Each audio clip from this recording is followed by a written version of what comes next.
বিশ্বকাপে হেরে বাদ পড়ে শান্তির খোঁজে জুয়ার টেবিলে, আর সেখানেও হারের সাথেই যেন আবদ্ধ এক নাম, নেইমার। বিশ্বকাপের মঞ্চে বড় ধাক্কার পর এবার ভিন্ন এক অভিজ্ঞতার মুখোমুখি হলেন নেইমার।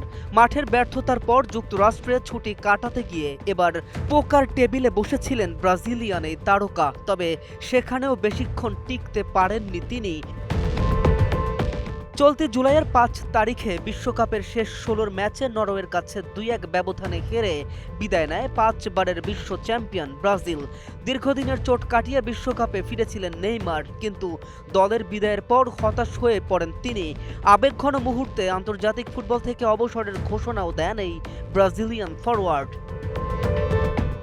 বিশ্বকাপের সেই হতাশা কাটাতে যুক্তরাষ্ট্রে ছুটি কাটাতে যান নেইমার। এর কয়েকদিন পর গত শনিবার লস ভেগাসের বিখ্যাত হর্সশু অ্যান্ড প্যারিস হলে অনুষ্ঠিত ২০২৬ ওয়ার্ল্ড সিরিজ অব পোকারের একটি ইভেন্টে অংশ নেন তিনি।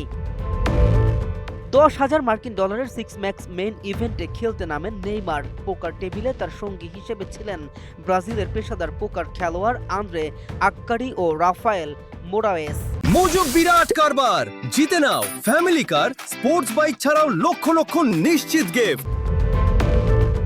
তবে ফুটবল মাঠের মতো পোকার টেবিলেও ভাগ্য সহায় হয়নি নেইমারের। সামাজিক যোগাযোগ মাধ্যমে ছড়িয়ে পড়া ভিডিওতে তাকে বেশ মনোযোগ দিয়ে খেলতে দেখা গেলেও টুর্নামেন্টের প্রথম দিনেই সব চিপস হারিয়ে বিদায় নিতে হয় তাকে।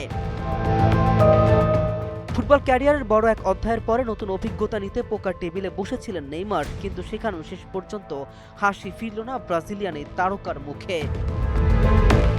কে এম রাফিন, নিউজ 24।